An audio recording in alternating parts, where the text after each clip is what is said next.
जय हिंद दोस्तों, मैं कौशल आपका स्वागत करता हूं आपके अपने चैनल पर। आज की इस वीडियो में हम बात करने वाले हैं कल के लिए हमारे लिए क्या अपॉर्चुनिटी होगी। कल गुरुवार का दिन वीकली एक्सपायरी है और वीकली एक्सपायरी में दोस्तों आपको थोड़ा सा संभल कर ट्रेड करना होता है। आज के लिए इम्पॉर्टेंट हम लोगों ने जो डिस्कशन किया था, मार्केट ने ऐसा कुछ खास अपॉर्चुनिटी नहीं दी है।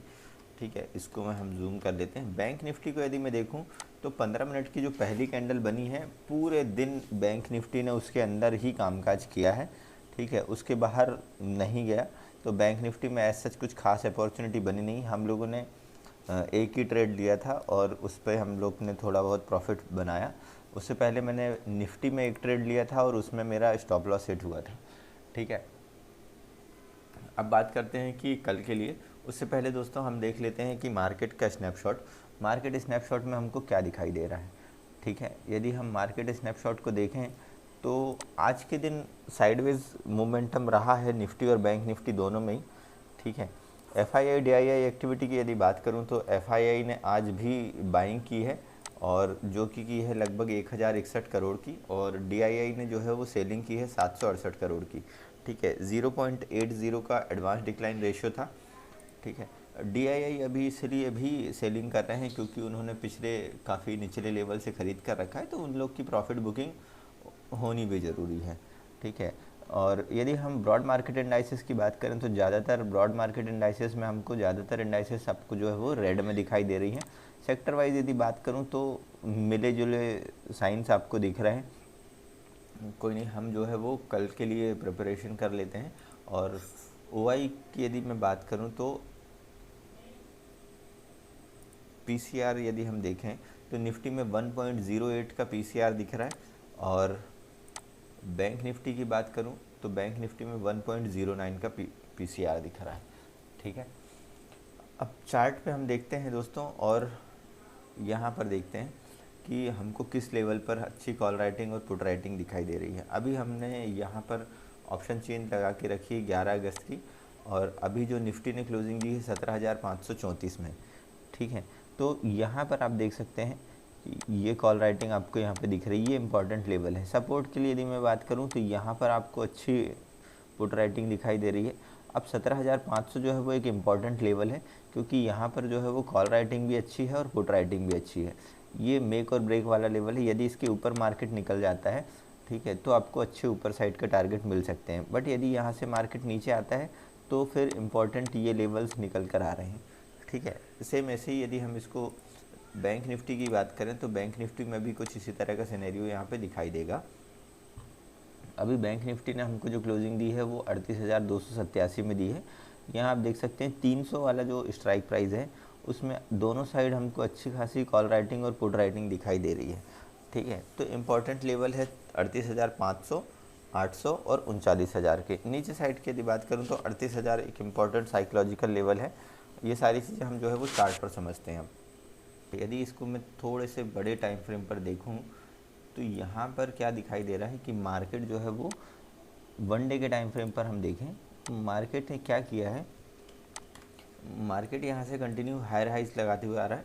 ठीक है, यहाँ से ऊपर आया मार्केट, थोड़ा सा कंसोलिडेट किया, फिर ऊपर आया, फिर कंसोलिडेट किया, फिर मार्केट ऊपर आया, फिर कंसोलिडेट किया, फिर ऊपर आया और फिर से कंसोलिडेट किया है।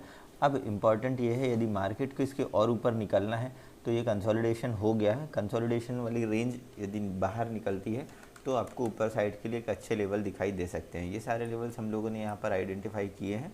कल के दिन हो सकता है कि आपको मार्केट में एक गैप अप देखने के लिए मिले, और गैप अप के बाद किस तरह के सिनेरियोज बनते हैं वो सारी चीज़ें हम यहाँ पर देखेंगे। फिलहाल हम तीनों ही सिनेरियो को यहाँ पर डिस्कस करते हैं। लेट सपोज यदि ओपनिंग आपको फ्लैट मिलती है तो फ्रेश बाइंग हमको करनी है 38,532 के ऊपर। ठीक है, यदि कहीं यहीं कहीं ओपन होता है और मार्केट इस वाले लेवल के ऊपर निकलता है तो ही हम कॉल के लिए बैठेंगे। पहला जो टारगेट होगा 38,700 के आसपास, दूसरा टारगेट है 38,860 के आसपास, और तीसरा जो टारगेट है 39,000 का। अब क्योंकि कल जो है वो वीकली एक्सपायरी है तो इसके ऊपर यदि मार्केट सस्टेन करता है तो आपको शॉर्ट्स कवर होते हुए यहाँ पे दिखाई दे सकते हैं और ये लेवल आपको मिल सकते हैं। ठीक है, लेट सपोज यदि मार्केट यहीं ओपन होने के बाद नीचे निकाल देता है इस वाले लेवल को 38,240 को, तो हम पुट के साइड बैठ सकते हैं छोटे टारगेट के लिए। पहला टारगेट है 38,155 का, जो कि आज का मार्केट का लो था। दूसरा जो टारगेट है 38,000 के आसपास का, यदि इस लेवल के आसपास आपको आता है मार्केट तो यहाँ हम जो है हमारा स्टॉप लॉस को जो है वो ट्रेल कर सकते हैं, क्योंकि यहाँ एक ये जो है साइकोलॉजिकल अच्छा नंबर है। इसके नीचे यदि मार्केट सस्टेन करता है तो फिर अगला जो टारगेट होगा ये हमारे लिए ये टारगेट हो जाएंगे 37,900 के आसपास का और 37,765 या 37,800 के आसपास तक का। ठीक है, ये तो ही यदि यहीं कहीं ओपन होता है मार्केट तो उस हमारे सिनेरियोज़ को लेकर।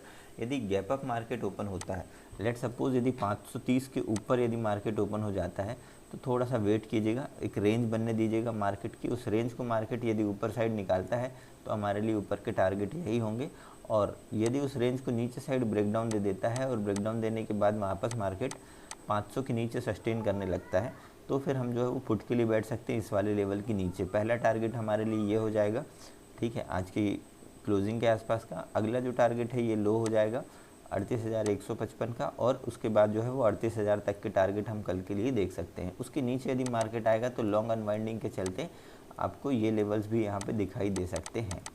ठीक है, ये तो है दोस्तों गैप अप वाले सिनेरियो। यदि मान लीजिए मार्केट पर गैप डाउन ओपनिंग हो जाती है तो गैप डाउन ओपनिंग पर आपको देखना है कि हर निचले लेवल से आपको बाइंग मिल रही है। आज भी मार्केट यहाँ पर ओपन हुआ, नीचे आया मार्केट, तुरंत ही बायर एक्टिव हो गए।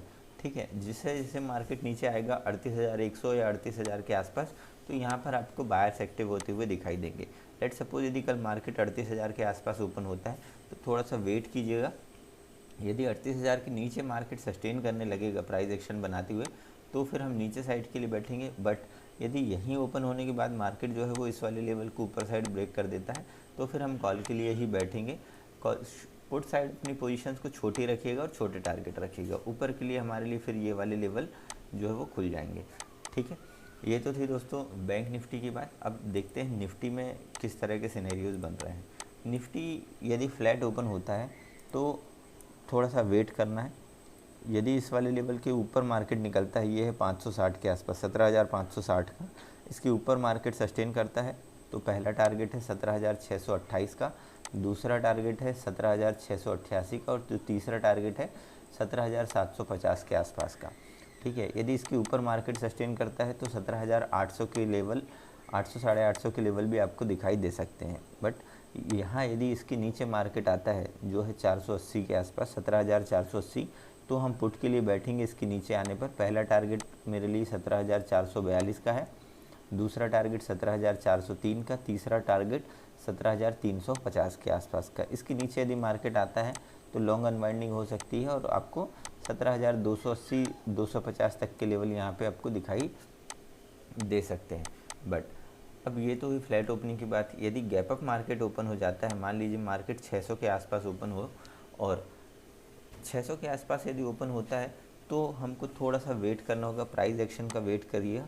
ठीक है, इस तरह की यदि कोई रेंज बनती है और उस रेंज का ऊपर साइड का ब्रेकआउट मिलता है तो हम ऊपर साइड के लिए बैठेंगे। टारगेट हमारे एज इट इज़ होंगे ऊपर के लिए। बट यदि वो रेंज नीचे साइड ब्रेकडाउन दे देती है और नीचे साइड ब्रेकडाउन देगी तो यहाँ पर हमको देखना होगा कि यहाँ से बाहर आए थे, यहाँ से बाहर आए थे, यहाँ से बाहर आए, कंटिन्यू जो है वो इस वाले लेवल से पहले ही एक रेजिस्टेंस की तरह काम करता था। ठीक है, अब ये जो है वो सपोर्ट की तरह काम कर सकता है। तो यहाँ पर आपको देखना होगा यदि इस वाले लेवल को नीचे साइड ब्रेक कर देगा तो हम पुट के लिए बैठेंगे, सेम यही टारगेट होंगे हमारे। बट यहाँ से यदि हम इसकी यहाँ तक भी मार्केट आता है तो हम कॉल की अपॉर्चुनिटी ही देखेंगे। यदि यहाँ कोई आपको पॉजिटिव पैटर्न दिख गया तो हम कॉल के लिए ही देखेंगे हमारे इन्हीं टारगेट के लिए। बट इसके नीचे यदि मार्केट आ जाता है तो फिर हम पुट के लिए बैठ सकते हैं अपने छोटे से स्टॉप लॉस के साथ। यदि गैप डाउन मार्केट ओपन होता है, मान लीजिए अभी जो है वो 530 540 के आसपास मार्केट है, यदि 440 के बाद इस वाले लेवल को मार्केट नीचे साइड ब्रेक डाउन दे देता है या गैप डाउन ओपन हो जाता है तो फिर हमको थोड़ा सा वेट करना होगा। ठीक है, यदि वो मान लीजिए और नीचे आता है तो फिर हम पुट की साइड बैठेंगे छोटे टारगेट और छोटे स्टॉप लॉस के साथ। बट यदि यहाँ से मार्केट इस वाले लेवल को ऊपर साइड ब्रेक कर देता है तो हम कॉल के लिए बैठेंगे। पहला टारगेट हमारे लिए ये हो जाएगा, दूसरा टारगेट ये हो जाएगा 628 का, तीसरा टारगेट 688 का। इसके ऊपर मार्केट आता है तो 750 और 800 850 तक के लेवल हमको यहाँ पर दिखाई दे सकते हैं। ठीक है दोस्तों, ये तो थी निफ्टी और बैंक निफ्टी का एनालिसिस एक्सपायरी के लिए। अब एक्सपायरी स्पेशल स्ट्रेटजी भी हम डिस्कस कर लेते हैं। मान लीजिए दोपहर तक मार्केट आपको लगभग 1 बजे तक यदि मान लीजिए मार्केट किसी एक रेंज पर आपको मिलता है, ठीक है, उस रेंज को यदि मार्केट ऊपर या नीचे कहीं पर भी ब्रेकआउट या ब्रेकडाउन देगा तो हम उस साइड के लिए कॉल या पुट की पोजीशन पर बैठेंगे। हम कोई भी स्ट्राइक प्राइस सेलेक्ट करेंगे जिसका कि प्रीमियम 20 रुपये के आसपास हो, 20 रुपये से 40 रुपये के आसपास, ठीक है। ये हीरो ज़ीरो है, या तो ये ज़ीरो हो जाएगा या फिर इसमें आपको लगभग 20 रुपये से आपको 100 रुपये तक के रिटर्न आपको मिल सकते हैं, ठीक है। ठीक है, बस आपको ये ध्यान रखना होगा कि दोपहर में आपको मार्केट एक रेंज पर मिले, ठीक है, लगभग आधे 1 घंटे की रेंज बनी हो, और ओवाई डेटा देख लीजिएगा कि किस साइड का ओवाई डेटा आपको दिखाई दे रहा है, और यदि उस लेवल को मार्केट ब्रेक करता है तो फिर आपको एक अच्छे मूव मिल सकते हैं। 20 रुपये का जो स्ट्राइक प्राइस है वो आपका लगभग 100 रुपये का हो सकता है, ठीक है। अभी हम लोगों ने ये डिस्कस किया, कल मार्केट के बाद हम इसको जो है वो लाइव देख लेंगे, ठीक है, या कल के वीडियो पर मैं आपको इसके बारे में बता दूंगा, ठीक है। वीडियो पसंद आई तो वीडियो को लाइक कीजिएगा, चैनल पर नए तो सब्सक्राइब कर बेल आइकन को प्रेस करें ताकि आने वाले इन्फॉर्मेटिव वीडियोस की नोटिफिकेशन आपको मिल सके। मिलते हैं दोस्तों नेक्स्ट वीडियो में, तब तक के लिए जय हिंद।